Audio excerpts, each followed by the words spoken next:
he said it at a family dinner? Loud enough for everyone to hear. Loud enough to make sure I understood exactly where I stood. My uncle is the mayor of this city. You need to be very careful about who you decide to make enemies with. He wasn't whispering. He wasn't warning me privately out of some distant concern. He was performing. There were 14 people at that table, and every single one of them went quiet. My aunt stopped pouring her drink mid-pour. My cousin looked at his plate. And my Uncle Gerald, leaned back in his chair with the kind of smile that only comes from a man who has never once faced a consequence he didn't choose. He thought that sentence ended the conversation. It didn't. It started something he was completely unprepared for. I want to be clear about something before I tell you what happened next. I'm not someone who chases conflict. I spent years being the quiet one in that family. The one who showed up, helped out, said nothing when I should have said everything. I drove 4 hours to help my uncle move into his new house. I lent money that was never paid back. I sat through holidays where my contributions were invisible and his were celebrated. I was patient in the way that people are patient when they've been taught that keeping the peace is the same thing as having dignity. It's not. And the night he said those words across that dinner table, the night he used his brother's political office like a loaded weapon pointed directly at me, I made a decision. Not an emotional one. Not a reactive one. A very, very deliberate one. But I'm getting ahead of myself. You need to understand how we got to that dinner table first. Because Gerald didn't become who he was overnight, and I didn't walk into that room blind. Gerald is my mother's older brother. Growing up, he was the family's favorite story. The one who knew people. The one who had connections. When my grandfather was alive, Gerald was always at his right hand, not because he was the most capable, but because he was the loudest and the most comfortable taking credit. My grandfather, God rest him, loved Gerald in the way that fathers sometimes love their most confident children, uncritically, completely, and with a blindness that cost the rest of us in ways we didn't fully understand until later. My Uncle Marcus, Gerald's younger brother, is the mayor. He's been in office for 6 years. Good man, actually. Genuinely. I want to say that clearly because this story isn't about Marcus. Marcus worked for everything he has. Gerald? Gerald worked for the reflection of it. For as long as I can remember, Gerald operated on a single currency: proximity to power. He dropped Marcus's name the way other people drop receipts, as proof of something. Proof that he mattered. Proof that you should think twice. Proof that whatever Gerald wanted, Gerald should get. And for a long time, it worked. It worked at the city permit office when Gerald wanted to fast-track a renovation on his rental property. It worked at the school board when Gerald's son needed a schedule change that wasn't technically available. It worked at family functions when Gerald wanted the best seat, the loudest voice, and the least amount of pushback. It worked because no one pushed back. No one wanted to be the person who made things difficult. No one wanted to be the example Gerald made of you the next time he had an audience. And no one, not one person in my extended family, wanted to risk whatever imaginary consequence Gerald was always implying hovered just behind his brother's name. I understood all of that. I understood the ecosystem. I just stopped agreeing to live inside it. Here's what actually happened. The short version first, and then I'll give you every detail. I own a small commercial property.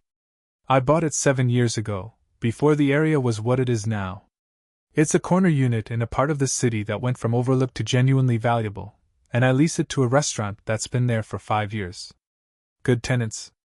Reliable. The kind of business relationship that works because both sides respect it. Gerald found out about the property approximately 18 months ago. I don't know exactly who told him. My guess is a cousin who didn't understand what they were handing him, but once Gerald knew, he became very interested in it. Specifically, he became interested in acquiring it. He didn't come to me directly at first. That's not Gerald's style. Gerald's style is to build a conversation around you before you know the conversation is happening. He mentioned it to my mother casually.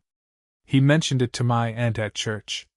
He mentioned, in passing, to two of my cousins that it was a shame I was sitting on a property that could be doing more for the family. Doing more for the family. That phrase. I've thought about it 100 times. What he meant, of course, was doing more for Gerald. When he finally came to me, about 3 months after I became aware of the background campaign he'd been running, he made an offer. Not a fair one. He offered me roughly 60% of what the property was worth at that point. He framed it as a favor. He told me he had plans for the space, that he had relationships that would increase its value, and that I should feel good about keeping it in the family. I told him I wasn't interested in selling. He nodded, smiled, said he understood. That was 6 months before the dinner. In those 6 months, things happened that I initially couldn't connect. A city inspector showed up at my property for a routine check, which wouldn't have been unusual except it had already been inspected that year. Then a second one, 2 months later. My tenant called me both times, a little nervous, asking if everything was okay. Both times, the inspectors found nothing. Because there was nothing to find. The property is maintained. It has always been maintained. Then my tenant's business license renewal got flagged for a review that delayed it by 6 weeks.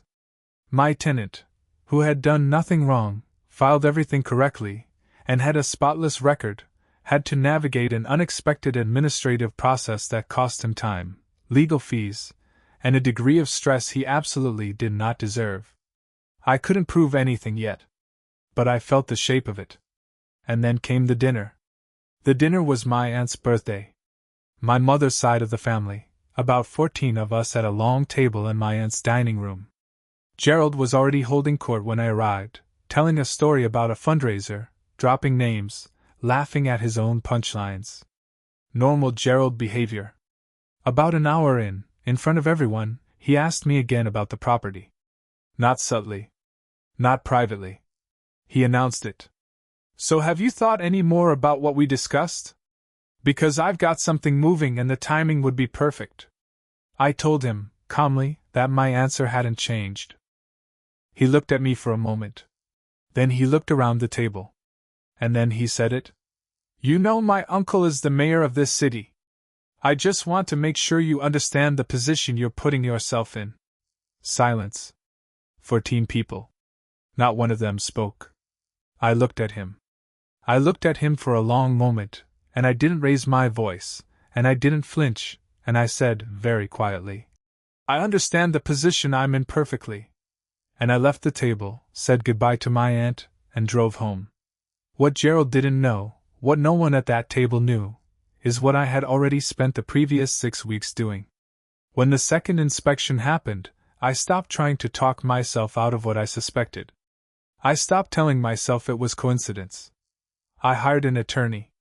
Not a general practice attorney, not a family friend who sometimes handles real estate. I hired someone who specifically handles municipal misconduct and abuse of public office. I paid for a consultation, explained everything I knew and everything I suspected, and I listened to what she told me. She told me that what I was describing, if true and provable, was serious. That using public office to apply pressure in a private dispute is not a gray area. That inspections deployed strategically against a specific property, with no findings and no legitimate trigger, leave a paper trail. That the trail doesn't disappear just because the person pulling the strings is careful. She asked me to start documenting everything. I already had been. I had the dates of both inspections. I had my tenant's notes from both visits. I had the documentation of the business license delay, every email, every submission, every response, every timestamp. I had texts from cousins who had relayed Gerald's comments about the property, not realizing they were handing me something. I had a voicemail from Gerald himself, left 3 months earlier, in which he said, and I am quoting directly, I've got people who can make the process smoother for your tenant if you're willing to have a real conversation. That voicemail. That single voicemail. I had saved it the day he left it, on instinct, not even knowing yet that I would need it. I had saved it because something in his voice made me uneasy. Something about the way he said, make the process smoother. As if the process being rough were a condition he had some relationship to. My attorney listened to it twice. She told me to make copies and not to discuss it with anyone in the family. I didn't. What I did instead was continue doing exactly what I had always done. I went to family events. I was polite. I was present. I let Gerald continue believing that the dinner had rattled me, that his little performance had put me back in the box where he'd always kept me. I let him believe that, because the alternative, him knowing what was accumulating in a folder on my attorney's desk, was not in my interest. My attorney, meanwhile, was not idle. She filed a formal public records request for the inspection logs for my property, going back 5 years. Standard procedure. Anyone can request these records. What came back was interesting. Both inspections were logged. Both showed no violations. Both had been initiated through a municipal work order. Both work orders traced back to the same department. She filed a second records request. And then a third. I won't walk you through every document, because honestly the documents themselves are dense and procedural, and that's not the point. The point is what they revealed when you lay them next to each other. When you line up the timeline, Gerald's offer, my refusal, the first inspection, the second inspection, the license delay, the voicemail, a pattern appears that is very difficult to explain as coincidence. My attorney drafted a formal complaint. Not a lawsuit. Not yet. A formal complaint to the State Ethics Board, which oversees elected officials and their associates. It named Gerald specifically. It named the pattern. It attached the records, the voicemail, the timeline, and a signed statement from my tenant about the license delay. It was filed on a Tuesday morning. I know it was a Tuesday because I was at work when my attorney called to confirm it had been received. I remember looking at my phone, seeing her name, and feeling something I hadn't expected. Not satisfaction. Not excitement. Just stillness. Like something that had been coiling for months had finally reached its full length. What happened after the complaint was filed is where I need you to understand something about how these processes work, not the legal mechanics, but the social ones. Because the investigation itself is not the whole story. The investigation is what happens in offices and in writing. What happened in the family happened in real time, in a way that was much more immediate and much more visible. Gerald found out about the complaint 11 days after it was filed. I don't know exactly how he found out. My guess is that someone in the relevant department, aware of his connection to the mayor's office, gave him a quiet heads up. That happens. It happens more than it should. But it happened, and Gerald found out, and the version of Gerald that found out was not the version who laughed at a dinner table. He called me 4 times that day. I didn't answer. He called my mother twice. She didn't know what was happening, and I had asked her in advance, very calmly, without explaining everything, to please not relay his messages to me. She was confused, but she agreed. She's my mother. She trusts me even when she doesn't fully understand me. He called my cousin, who also didn't answer because my cousin, bless him, had sent me enough texts over the prior months that he already felt uneasy about being in the middle. On the second day, Gerald showed up at my mother's house. My mother called me while he was there. I could hear him in the background, not the words, just the register of his voice.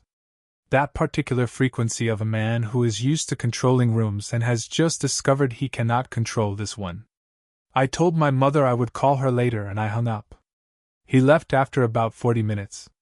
My mother told me afterward that he was agitated. That he kept saying I didn't understand what I was doing. That he kept saying there had been a misunderstanding. That he said, and this is the part one wants you to hear clearly, this could affect Marcus. Marcus. Not Gerald. Marcus. He pivoted immediately from his own exposure to concern for his brother. Which is a very revealing thing to watch a person do. It told me exactly how Gerald had always thought about the relationship, not as a source of genuine connection or loyalty, but as a shield. Marcus had always been the shield. And the moment the shield might be needed, Gerald's first instinct was to put it in front of himself. I felt something shift in me when my mother told me that. Not anger. something colder than anger. I called my attorney the next morning. I told her about the calls, the visit, the comment about Marcus. She told me not to engage with Gerald directly. She told me to continue documenting any contact attempts. She also told me, and this mattered, that the Ethics Board investigation had been elevated. That the pattern of evidence was sufficient to trigger a more formal review. That the review would include interviews. Gerald, she informed me, would be interviewed. I asked her if Marcus was at risk. She was quiet for a moment. Then she said that Marcus's office had been notified as a courtesy, because the complaint touched on activities involving city departments. That Marcus himself was not named in the complaint. That whether he faced any consequence depended entirely on what the investigation revealed about what he knew and when he knew it. She said that carefully. The way attorneys say things when they're giving you the precise version of the truth without speculation. I thanked her and let it sit. Here is what I need to say about Marcus, because I owe it to the truth of this story. In the weeks that followed, Marcus reached out to me. Not through Gerald. Directly. He called me from his personal cell, a number I'd had for years but rarely used. He asked if we could meet. I said yes. We sat across from each other at a coffee shop downtown, 2 blocks from City Hall, which I found quietly interesting, and Marcus looked at me with the face of a man who is tired in the way that only people with genuinely complicated family members understand. He said he hadn't known. He said it plainly, without elaboration or defensiveness. He said he'd had no knowledge of what Gerald had been doing with his name and his office, and that if he had, he would have shut it down. He said the inspection work orders had been generated through a mid-level staff contact that Gerald had cultivated independently, without Marcus's awareness. I looked at him for a long moment. I believed him. Not because I'm naive. Because Marcus has never operated the way Gerald operates. Because in 6 years in office, Marcus has not had a credible scandal. Because the thing about people who actually earn their positions is that they tend to be careful with them. And because the expression on his face across that table was not the expression of a man managing a crisis. It was the expression of a man genuinely embarrassed by his brother. He asked me what it would take to make it right. I told him I wasn't asking for anything from him. That the complaint was about Gerald, not him. That the investigation would proceed as it proceeded, and my interest was in the outcome, not in expanding the damage. He nodded. Then he said something I didn't expect. He said, "He's been doing this his whole life. Using my name. I've talked to him about it. I didn't think it had gone this far." We finished our coffee. We shook hands. And that was that. Gerald's interview with the Ethics Board happened on a Thursday, about 6 weeks after the complaint was filed. I wasn't there, obviously. But my attorney was informed of the schedule. Afterward, she told me that Gerald had appeared with his own attorney, a real estate lawyer, which was an interesting choice, and that the interview had lasted approximately 2.5 hours. 2.5 hours. For context, routine ethics interviews for minor procedural issues typically wrap in under an hour. I didn't ask what was said in that room. It wasn't my place, and it wasn't information I was entitled to. What I was informed of, through the formal process, was the outcome. Gerald received a formal finding of improper conduct. Not criminal. The Ethics Board doesn't make criminal determinations, but a formal, documented, official finding that he had used relationships developed through his association with the mayor's office to apply improper pressure in a private commercial dispute. The finding was placed in the public record. The public record. You know what goes in the public record. Things that anyone can look up. Things that reporters can find. Things that come up when someone Googles your name before deciding whether to do business with you. Gerald, as it turned out, had 2 active partnerships with local developers that he had built, in part, on the perception of his connections to City Hall. Both of those developers became aware of the ethics finding within about 10 days of it being published. One of them called Gerald the same week. I know this because Gerald's business partner, a man I had never met before in my life, somehow found my number and called me. He wanted to understand the timeline. He was not unkind about it. He was just clearly trying to understand whether he was sitting inside a problem that had been building for a long time. I told him I could only speak to my own experience. He thanked me and hung up. Within 3 weeks of the ethics finding, one of Gerald's development partnerships was quietly dissolved. I don't know the exact terms. I don't need to. I know it happened because mutual acquaintances mentioned it, and because Gerald's name disappeared from correspondence that had previously included it. And the property? My property? Not touched. My tenant's business license, which had been sitting in that delayed review for weeks, was cleared completely. Approved without further comment. My tenant called me on a Friday afternoon, relieved in the particular way that people are relieved when something they were afraid might be permanent turns out to be over. I told him I was glad. He asked if everything was okay on my end. I told him yes. Because it was. Here's what I want to say about the family, because that part of the story doesn't have a clean resolution, and I think pretending otherwise would be dishonest. Gerald did not apologize to me. I did not expect him to. People like Gerald do not experience consequences as information. They experience them as attacks. In Gerald's version of the story, I assume, I did something to him, escalated something unnecessarily, went outside the family, caused damage that could have been avoided if I had just been reasonable. Reasonable, in Gerald's language, has always meant compliant. My mother was upset for about 2 weeks. She didn't fully understand the details. She's not a person who follows ethics board proceedings, but she understood that something serious had happened and that it involved her brother and her son, and that the family was quieter at Christmas than it had been in years. She came around. She's a fair woman, my mother. When I sat with her and walked her through what Gerald had actually done, not emotionally, just factually, she went quiet. Then she said, "He always did this. We just never said anything." That sentence landed on me in a way I didn't fully anticipate. He always did this. We just never said anything.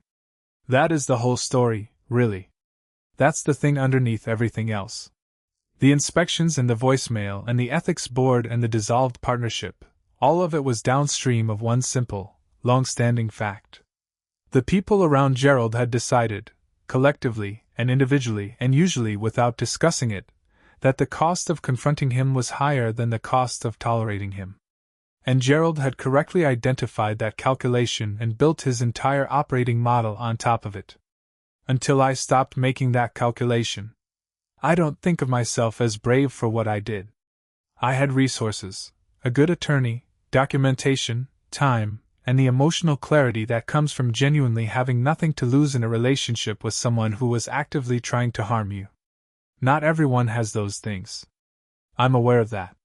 But I also think about the people at that dinner table who went quiet when Gerald said my uncle is the mayor. 14 people. Some of them are still quiet. Some of them have called me since, not to congratulate me, exactly, but in that careful way people reach out when the social landscape has shifted and they want to understand where they stand. I'm not interested in holding anything over anyone. The point was never to punish Gerald for being Gerald. The point was to make it costly enough that what he was doing had to stop. It stopped. The property is still mine. My tenant is still there. Business has actually been good this year, better than last year, which I find quietly satisfying in a way I don't need to overanalyze. Gerald still shows up to family events. He's quieter now.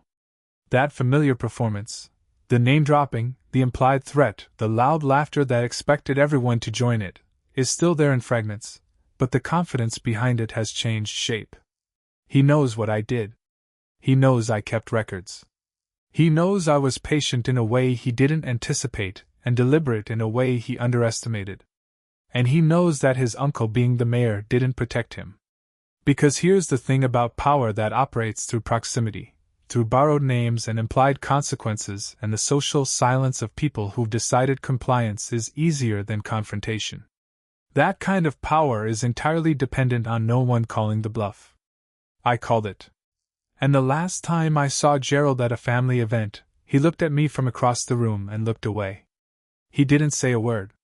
That, more than any document, or finding or dissolved partnership, is the version of this I will carry the longest. Not the paperwork. Not the attorney calls. Not the 14 missed calls I never returned. Just the man who spent decades making people feel small, standing across a room, unable to meet the eyes of the one person who decided to stand still and let him realize what he'd started. He said his uncle was the mayor like it made him untouchable. It didn't.